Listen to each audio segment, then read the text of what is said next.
Hello everyone, I'm sorry again for being gone for such a long time. I have been hard at work trying to create an online store for you guys, and here is a little sneak peek at one of the items. Alright, now, and without further ado, a new release date trailer for the game has come out, and after looking at the thumbnail, I figure, oh, this might actually be something different. So we're going to do a quick watch and react, and then maybe pick apart some of the things that we saw inside of it.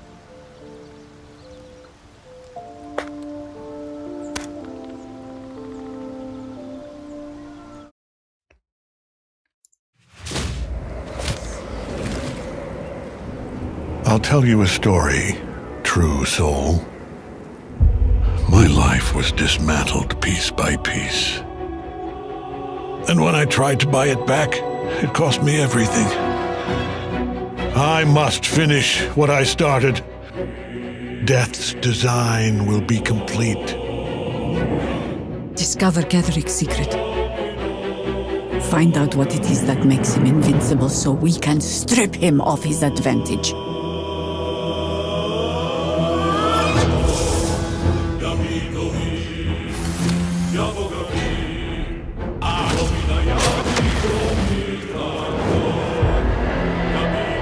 You're a pawn, a slave to forces you cannot comprehend. Catherick is a frightening man, but you have something he doesn't. Allies worth having. Together, we will strike down the Absolute.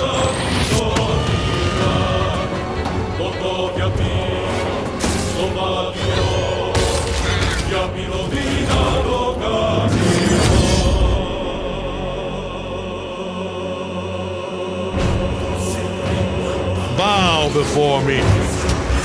Bow before the Absolute. Bow!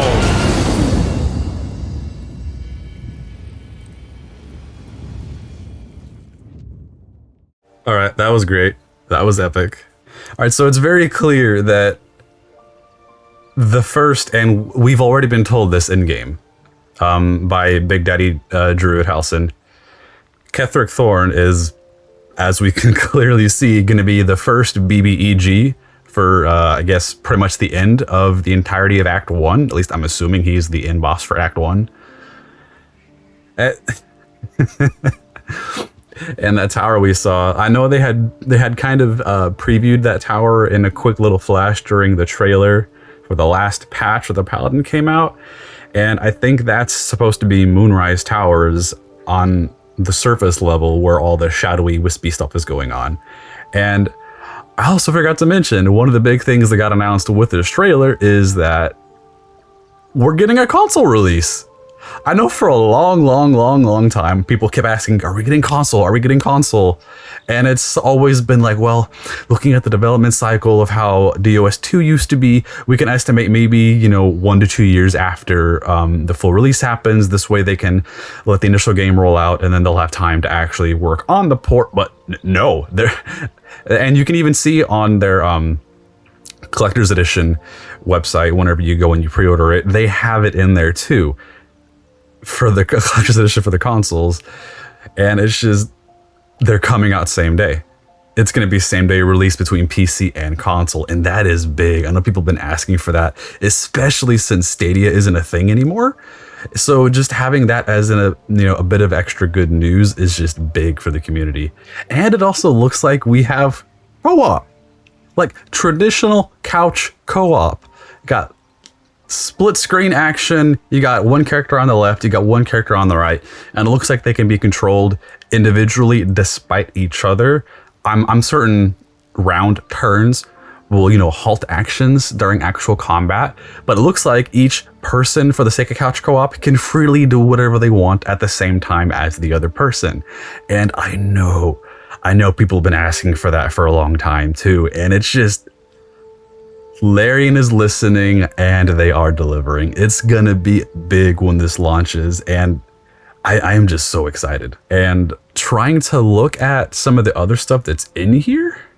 So we already know we're going to be having more companions coming along that didn't appear in Act 1. They were confirmed to be hidden intentionally so that things would not be revealed too much. I'm fairly certain this one lady right here, if not a temporary companion for the sake of the story, then just a general companion altogether. And it looks like she might be a knight of some sort in Worship of Selûne, because she has the little moon marks where her capes. You can even see on her shoulder one of the stars. So she's definitely some kind of Selûnite. And I'm just wondering, like, you know, who is she? She looks too unique to just be, you know, a one-off NPC like how a lot of the Flaming Fist are.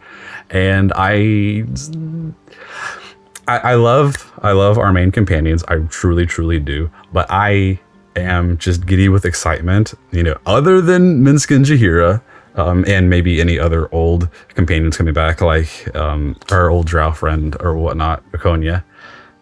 I'm just giddy with excitement to see other possible companions, and she has potential companion written all over her face, and that's just the kind of thing that gets me really excited. And it's also clear they showed a little peek, not just of the gameplay for the console port, but also the character creation for the console port. Now, I don't know if this means they're going to be doing another overhaul for the character creation for PC. I highly doubt it, but this is a good peek as to what console players are going to get. It's going to be probably super bare bones or some kind of simplistic, just because, you know, with two thumbs, you're going to have a different thinking pattern to navigate that, because it's a bit of a chonky thing on PC. So I'm curious to see how the whole thing will look for console players. Console aside though, let's look at the actual BBEG himself for Act 1, Ketheric Thorn. This dude looks like a menace. He looks just oozing with evil. I love it.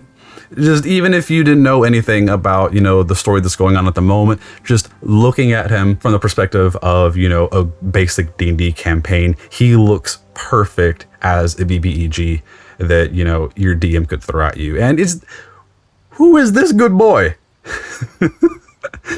I just a quick little aside. Back during my WoW days, I used to always love being able to, as a Death Knight, if you ever see a dog, you use Control Undead and just carry the little dog with you, because why not? Just, you know, an undead little dog you can have with you. And it's just seeing this in here, it's like, he has a little dog, an undead dog that's probably gonna murder you, but that doesn't mean I'm not excited for a little dog in general. His voice sounds great. His armor details just shows everything involved with the Dead 3 behind the absolute nonsense. And then also, what is the inside of this location? It is nuts.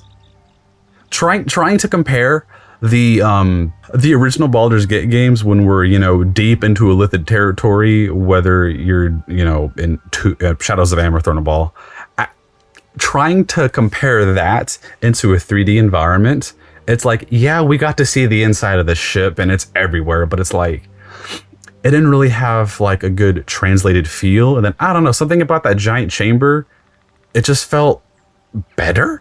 I don't know how to explain it. It looks great. And then even going back to the very beginning of this trailer, trying to compare this scene with the current intro cinematic for when we're looking, you know, at some mural, and then the camera pans down, and then of course we see the usual, you know, our Githyanki friend getting the tadpole in her eye, and it's like, I think they redid that. Like, this is clearly supposed to be the exact same mural, but it's different. Like, it's been updated, and it makes me think that the entire opening cinematic, which has been just pristine since patch 1 when all this came out, like, they haven't touched it as far as I've seen. I think that's getting updated when full release happens. We might see more, we might see it better, but it's like, I want to analyze this mural, but I know for a fact that's going to take an entirely different video. And just as a quick aside, I don't remember if I've talked about it before or not, where basically, you know, Illithids, they're not religious in any way. However, there is an Illithid god who lives among his people somewhere in some main city in the Underdark. It's kind of a bit of forgotten lore within the Forgotten Realms, which I'll probably have to make a new video devoted to that anyways, but this just looks like it's tied to that. You got the one central figure, he's got a special looking staff, you have an elder brain behind you, but then all of the masses before his feet are bowing. Or you know what? No, I'm wrong. the ones bowing might just be humans, while the ones standing in line in the middle are Illithids. Like I said, different video, different day. Gosh, and just looking at the environments in general that are popping up through this that we haven't seen before. I mean, it's clear they've already upgraded some of the animations already to be more crisp and clear. And then just the new environments in general just look so good. The new animations look really good. And I almost forgot to mention, Displacer Beasts are in the game officially. I can say that without like and this is just gonna be a guess because I am not a wealth of knowledge. I am most likely wrong. Maybe there's going to be some Shadow Druid subclass that'll let you have a transformation into a Displacer Beast. I am most likely wrong in some capacity, but still seeing this pop up, it just looked amazing because, I mean, who wouldn't want to be one of these things as a Druid transformation for the sake of offense? And of course, just to end my little bit of rambling and giddiness about this little clip, I saw the armor updates in here. I see you, Shadowheart. You're looking real good. Something happened. Something is going to happen that is big for her. Because I think I mentioned it in a previous video. Her armor that she currently has on, it looks kind of subpar versus what we had in the key art, and it's like I feel like there should be more, but how is it gonna happen? And just bam. This looks great. I mean, they all look great, and of course Lae'zel over there staying true to who she is with her silver armor, but it's like I would say it is a very good idea to always, at least for Act 1 with whatever we're going to be facing, make sure Shadowheart is one of your guaranteed party picks when you're going through the game, because clearly something's gonna happen and it's gonna be big, because you can't just have all that drip with your armor and not have something important be tied to it. Meanwhile, my boy Gale is off to the side like, I'm here too. Look at me, guys. I have fancy new robes just like she does. All right, and that is the end of my rambling for my little reaction video, which possibly is not as little as I thought it would be. So do not forget, this game comes out in August later this year. I hope you guys have a good one, and I hope you enjoy the game when it comes out. Until then, stay safe out there.